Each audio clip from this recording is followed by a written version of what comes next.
Option trading खत्म या ये कहीं ऑप्शन ट्रेडिंग रिटेल इन्वेस्टर के लिए बहुत ही मुश्किल होने वाली है, क्योंकि सेबी ने एक वर्किंग कमेटी बनाई थी जो कि ये देखे कि रिटेल इन्वेस्टर फ्रॉड से बचे और रिटेल इन्वेस्टर को नुकसान से बचाए। तो उस कमेटी ने कुछ सुझाव दिए हैं सेबी को, अगर वो लागू होते हैं तो रिटेल इन्वेस्टर इस मार्केट से बाहर हो जाएगा, वो ऑप्शन ट्रेडिंग नहीं कर पाएगा। तो इस वीडियो में इसी बारे में बात करेंगे, क्या ये कितने हद तक सही है या ये लागू होना चाहिए। So let's start the video. तो सेबी ने जो वर्किंग कमेटी बनाई थी उसने कुछ सुझाव दिए हैं जिससे रिटेल इन्वेस्टर अपने पैसे को लॉस ना करे।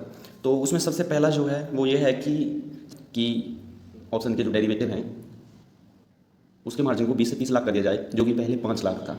यानी कि सीधा सीधा इसका मतलब है कि आपको एक लॉट खरीदने के लिए अब ज़्यादा पैसा देना होगा, फंड आपको ज़्यादा लगेगा। तो अगर ये होता है तो फंड अगर आपके पास कम होगा तो आप ऑप्शन ट्रेडिंग नहीं कर पाएंगे, जो कि कर रहे थे अब तक। ठीक है। एंड जो सेकंड चीज़ है वो ये है कि वीकली ऑप्शन की बस एक एक्सपायरी होगी और एक पेयर की होगी, या तो निफ्टी या बैंक निफ्टी, एनीथिंग जो भी हो। तो एक एक्सपायरी की बात की गई है कि हफ्ते में बस एक ही एक्सपायरी होगी। एंड जो थर्ड पॉइंट है वो यह है कि स्टॉक प्राइसेस को भी कम कर दिया जाएगा, यानी कि जो आप ज़्यादा out of the money stock price लेते थे वो भी कम करती जाएंगी।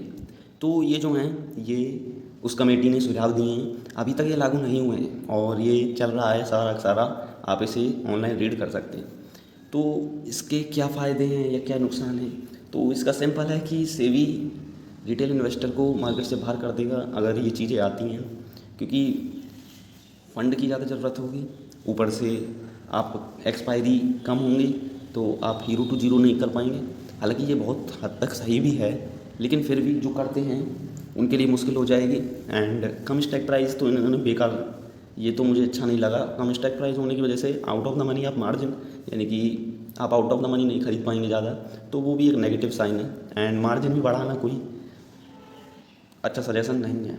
तो आपकी क्या राय है इसके लिए, आप कमेंट करें। और अगर ये लागू होता है तो रिटेल इन्वेस्टर मुश्किल ही ट्रेडिंग करेगा, क्योंकि सबसे पहले फ़ंड की उसे कमी होगी, दूसरा उसके पास एक्सपायरी कम होंगी, तो वो कम पैसे से जो पहले करता था और hero to zero trades, it's mean की प्रीमियम बहुत स्पाइक होते थे, वो कम हो जाएगा और स्टॉक प्राइस भी कम कर दी जाएंगी।